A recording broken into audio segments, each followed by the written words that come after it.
Hello everyone and welcome to this edition of Prime Take on the Joy News channel. My name is Fentio.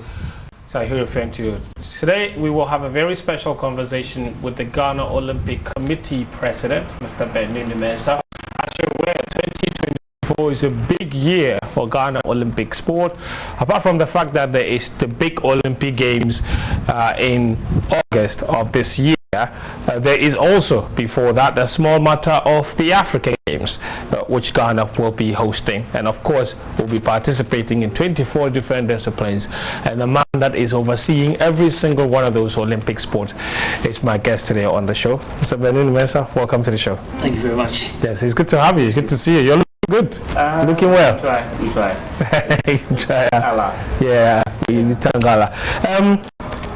Even before anything else, you have been Olympic Committee President now. I think you're in your 7th year. From 2016. Yeah, as you came into power in 2017. I mean, when you look back at that tenure, what does your mind tell you? What is your impression of your tenure in those last 7 years? Well, I think it's been good. I can't say it hasn't come with the usual challenges that sports administrators face. The biggest of it, being when people start doing elections immediately after an election. That kind of draws us back, because then the focus of quite a number of people is not how to develop the sports, but how to work to bring down those who are in administration. That's one of the challenges. But I think on the whole, in spite of all these challenges, it's been wonderful. Before I became the president of the NOC, national federations didn't feature much on the NOC calendar by way of our sponsorship and funding to them. But since 2016, it's changed to the point that when a few are not getting, then it's news, it's topical. But many of them forget that before 2016, it wasn't something that really featured.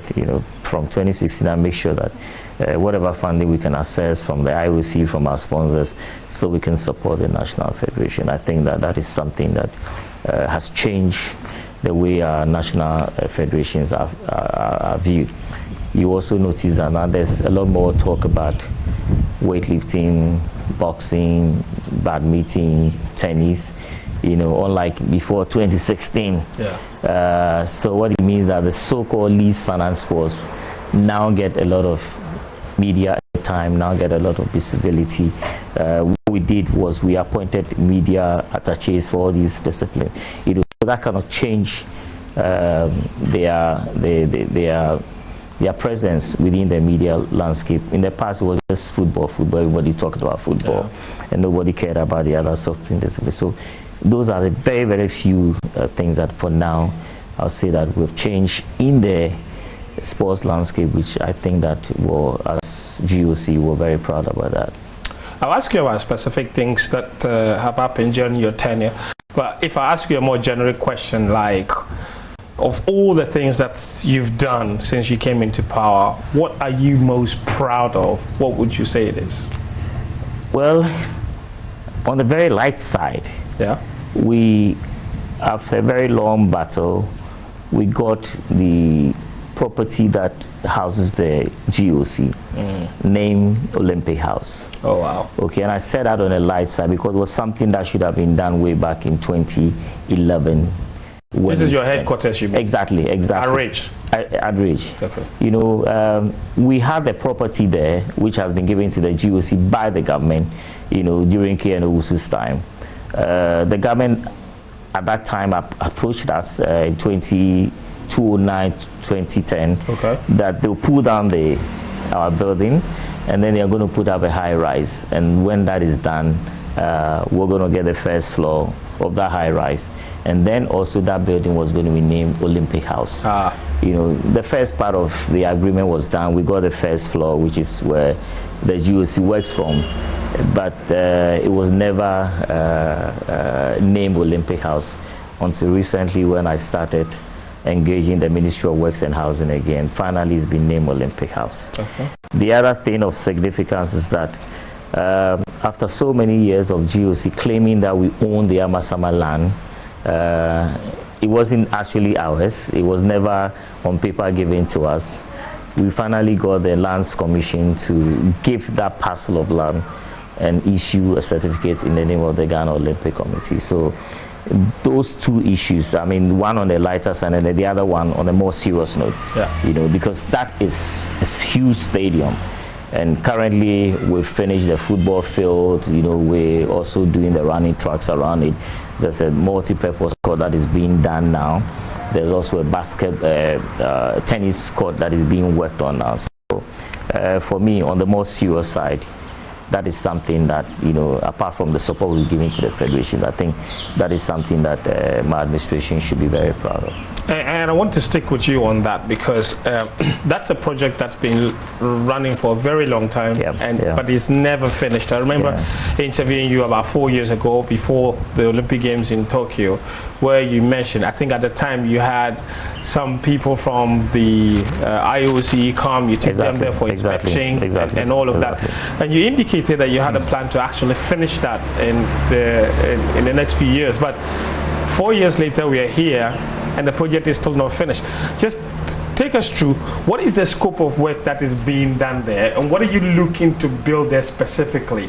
Then tell me about funding and what timelines you are looking at to actually finish and deliver that project. Okay, so I'll tell you why it's kind of delayed a bit. And you know, when we came in office, we assumed that the land was for the Olympic Committee. It was in the name of the Ghana Olympic Committee. So, you know, we had proposals. We had gone there. I remember personally paying for the grader that cleared the whole forest, and then, you know, and then we wrote back to the IOC that, look, we have the whole place cleared, and we were ready to take off on any project that they want us to do. And then they wrote back to me and said, okay, we are not too sure if the land belongs to the GOC, so we're not going to make any more investments into the project. You know, the land was given to the then GOC, which was then headed by Honorable BT Baba, about 20 years ago, 23 years ago now. You know, and then some money was advanced by the IOC so we could put up little small infrastructures, maybe a football field, you know, start that kind of thing. Okay, but Honorable BTB, about knowing the way our land tenure system here works, spend the money to wall the place. Okay. And but for that action, in order to secure it. But for that action, I'm sure we don't even have any land to talk about. So I guess with time, the IOC understood why he needed to do it that way, why that decision was done. So when we wrote back to them, they said, okay, yeah, can you make sure you have title to the land? Okay, so then I got a few influential people in government. I went to see the vice president, and then a few board members who were also quite influential in government, like Honorable Jerry Shai, who's the CEO of the Coastal Development. You know, we started working together. And then about a year and a half ago, we finally got the land being officially given to the GOC. Immediately we got it, I wrote back to the IOC, and then they immediately made an allocation of $100,000 so we can start the Olympia Africa Center then. But prior to that, you know, individually, myself, a few business friends had gone ahead and done the football field, you know, created a playing area where the primary schools and the middle schools within that locality would always go to have their sports festival. Okay, so once that money was sent in, then we started a tennis court. In fact, the money was actually allocated for the tennis court and then a multi-purpose court and then a sports hall. So that is what is being worked on now.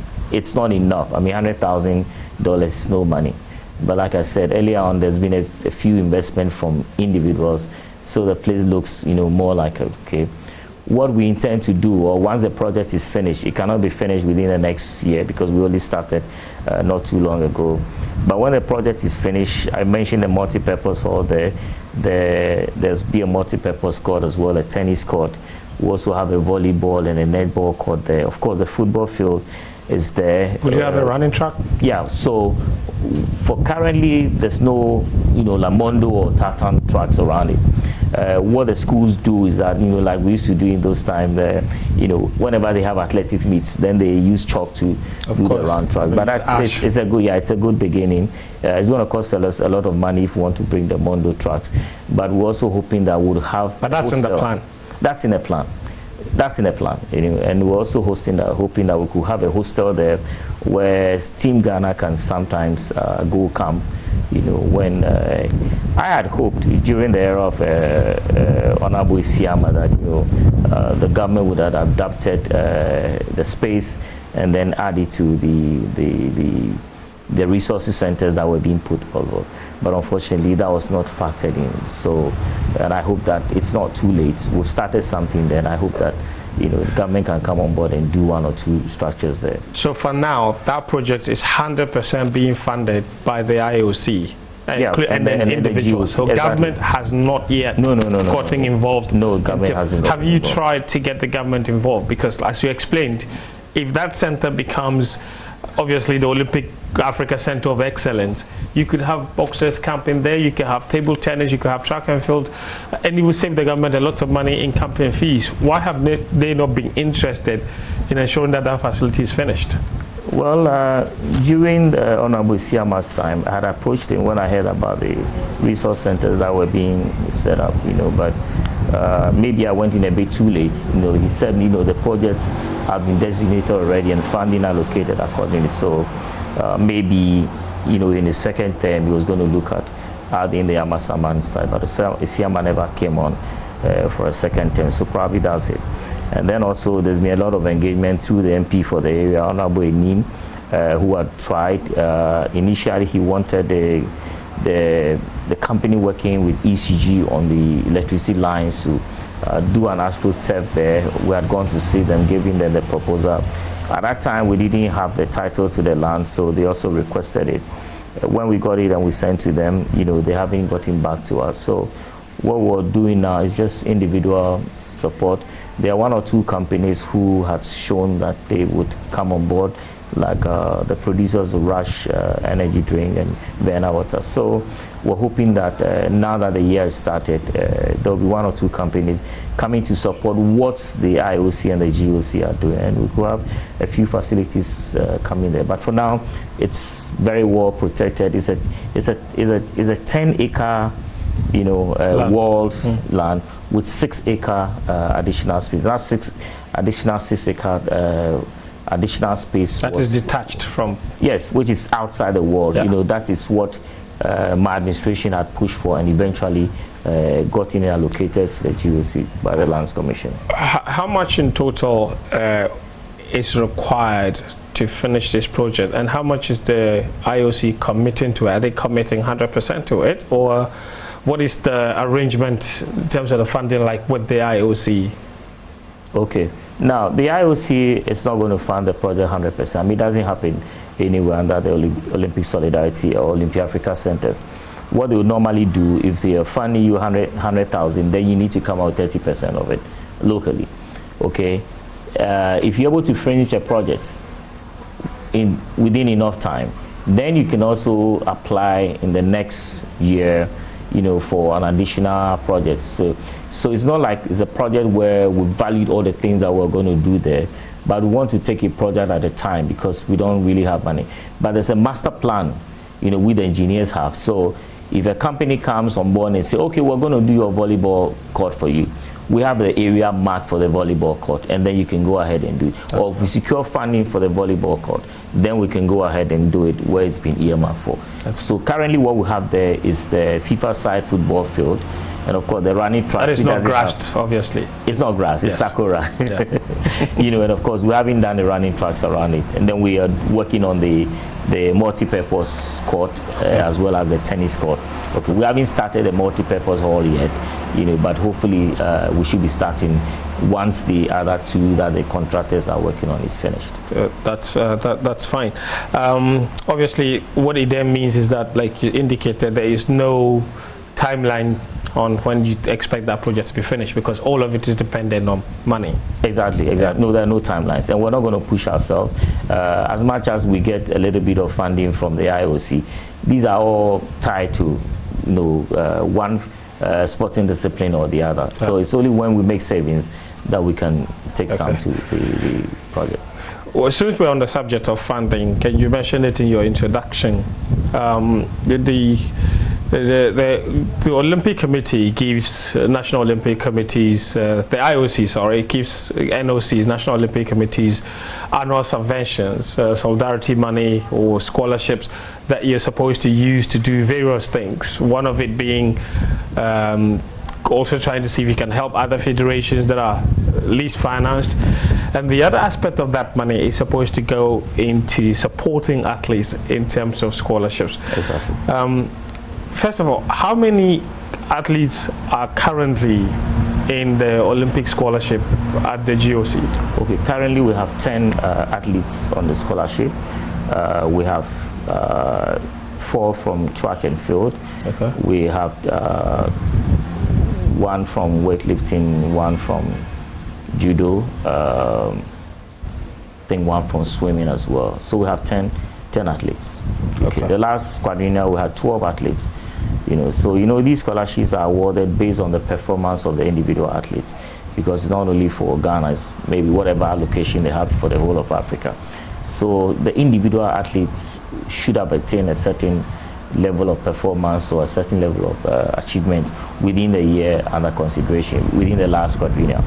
It is given to these athletes to support them so they can qualify for the next Olympics. So how much is it, by the way?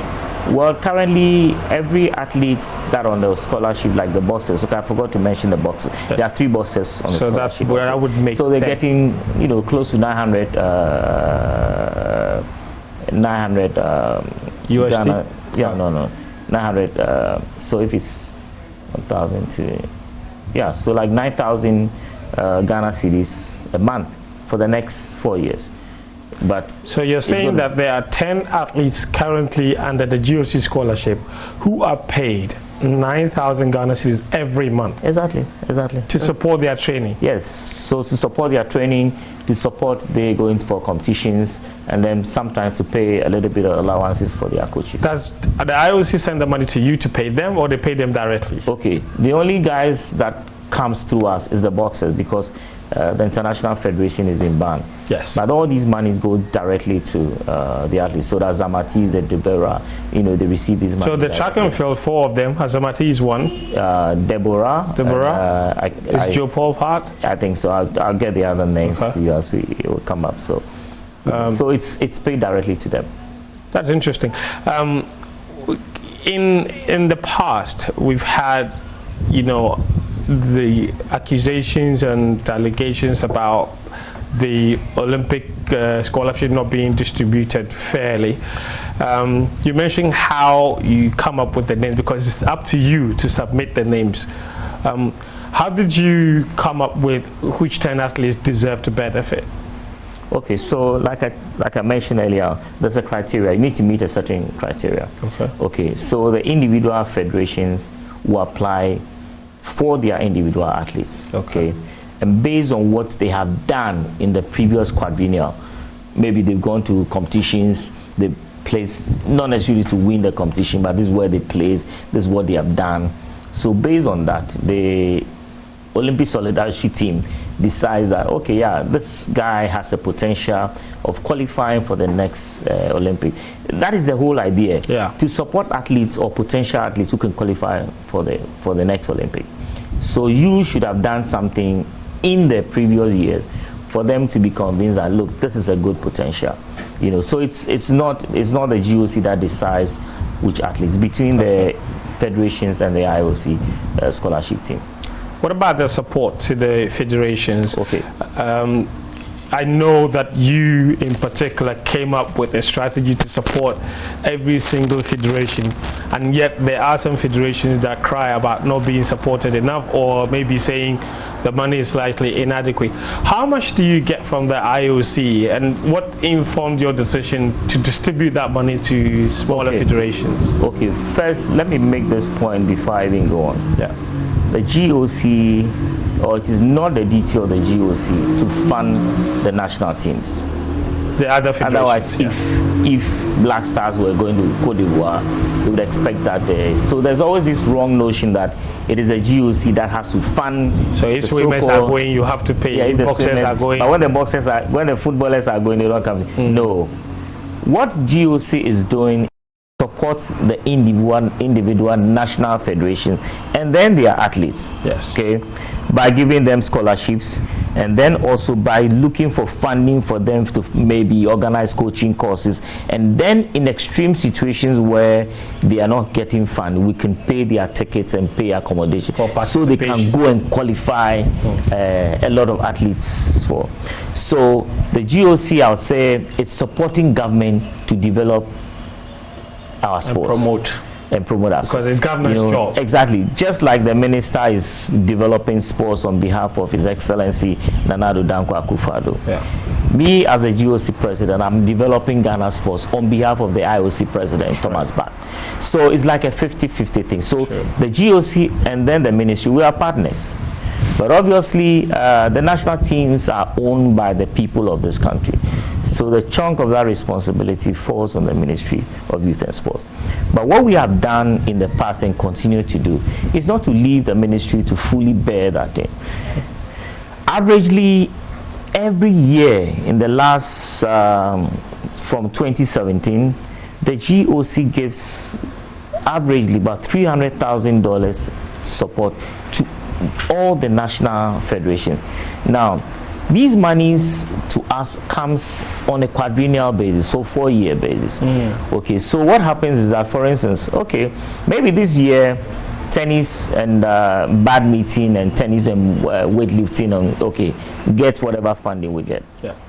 The next year you're not going to get, it will be different federations altogether based on their programs, you know. So we get these applications from the various national federations, and then we look within the Olympic Solidarity application scheme where we can source funding based on the competition they want to go to. Okay.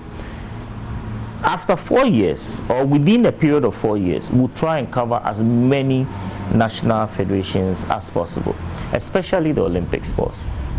The non-Olympic sports, maybe like netball, okay, chess, we try to make a little bit of savings from the monies that we're receiving on behalf of the Olympic sports, and then try to support them, you know, across field. Okay. The other funding that we get that we have control of is our administrative grant, and that's just about $45,000 a year. So that is a year. That's to pay our bills, to pay our staff, and all that. You know, that's nothing. Yeah. But it is the other support that we get on behalf of the national federations. You know, be it maybe athlete support grants, you know, or be it ANOCA support, or you know, continental grant supports. You know, that is where at least every year we're able to access close to maybe $400,000, and then we can give it to the federation to support them, especially in the Olympic year, so they can qualify more athletes to go for the Olympic Games. Speaking of which, qualification to Olympic Games has been a major headache for this country. Our participation at the Olympic Games, even in terms of performance is one thing, even participation is another problem. 2004 was the last time we actually sent 20 athletes or more to the Olympic Games. I think that year we sent around 38 or so athletes to the Olympic Games, and that was because the football team qualified, and this was in Athens, 2004. 2008 we only qualified 9 athletes. 2012 we qualified 8 athletes. 2016 14. 2020 14. So clearly, since you came, we've nearly doubled a number of athletes we're taking to competitions, and yet it is still vastly inadequate, and it almost looks like our numbers always dwarf in comparison to the other African countries that we somehow want to measure up to, say Kenya, Nigeria. They send way more, they're able to qualify way more athletes. We'll talk about the performance next, but first of all, qualification. Why is it so difficult to get our athletes, so boxing from all those federations, qualifying many athletes to Olympic qualification? Is it that the standards are too high, or we're just not good enough? No, I don't think we're not good enough. See, qualifying for Olympic goals, the Olympic qualifying series is over a stretch of, say, about 2 years. Yes. Okay, but you find a situation in Ghana that most of the federations, because of lack of money or because of lack of support, for 2 years, they don't go to any qualifier. Then they rush the last qualifier. Okay, and that is the difficult one because that's what everybody is pushing to. Okay, for instance, I'll give you a typical example. Boxing. Okay, boxing, I had a chance to go through a few qualifiers. Yes, so and that was with a lot of support from the GOC. So the Senegal trip. Yeah. They got a lot of support from us. They didn't qualify for that. Because it was a tough competition. That was the African qualifier. Okay, and this time also the criteria was a bit stiff, unlike the previous year, where those who got silver, gold, silver, bronze automatically qualified for the Olympics. This time around in Senegal, if you didn't get gold, you're not going to qualify. Yeah. So it's unfortunate that we got one bronze, but he didn't qualify. There's another opportunity for them to go to Italy sometime the middle of February so they can secure qualification. Yeah, I think they just started campaign. Exactly, that's the last chance. Yeah, that's the last chance. So I would say that you get what you put in. We don't support federations to go to as many qualifiers as possible, especially the so-called least finance sports. That is the problem. If we were putting in a lot of investment in these so-called least finance sports, okay, and it's not as if they want huge money, the kind of monies you hear people talk about when the Black Stars play. No, they only want maybe like 1% or 0.0008% of that kind of money. But it is always a problem for those who fund the national team to come up with that money. And that for me has been the problem. We have the talent. You can't believe, you should go and see what happens in Bukom and Jamestown area, in the James. Boxing alone could put us way on the map. Look, after close to 40 years when we haven't mounted a podium at the Olympics, it was boxing. It was Samotechi. Exactly. So we need to kind of set our priorities right as a nation. It's good to support football. We are football people. I started my sports administration from Accra as a folk in Araras. We love football. But we should not develop football at the detriment of a sport like boxing and athletics. So if we put in a little bit more investment into this discipline, trust me, Tayu, we'll show up very well at the Olympics. That is the difference between us and a country like Nigeria, who invests a lot in all their sporting disciplines.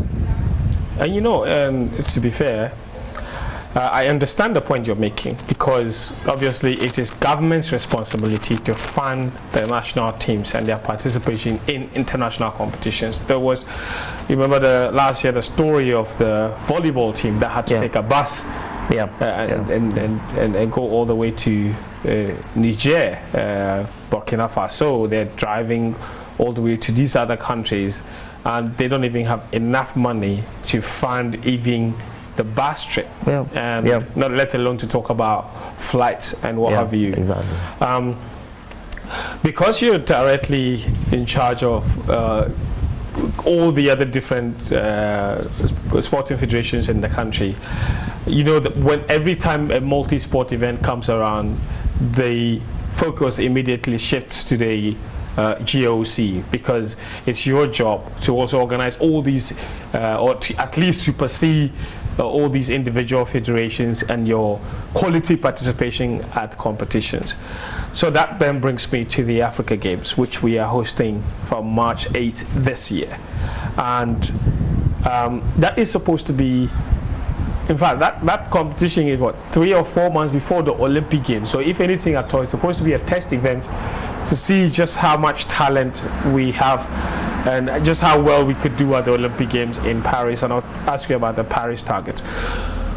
But we are, at the time of this interview, exactly about 40 days to the start of the Africa Games. Where are we with preparations in terms of what all the other federations are doing for these games? Well, Team Ghana was put together maybe about a month ago. The chef de mission got a full complement of his team about a month ago, and just this morning he told me some disciplines have been earmarked to go for camping in Cape Coast, so they're leaving for Cape Coast this morning. I believe boxing, badminton, they're all moving to Cape Coast to start their camping. That is okay, that is good. It would have been better if we had started preparing much earlier, especially being the host country.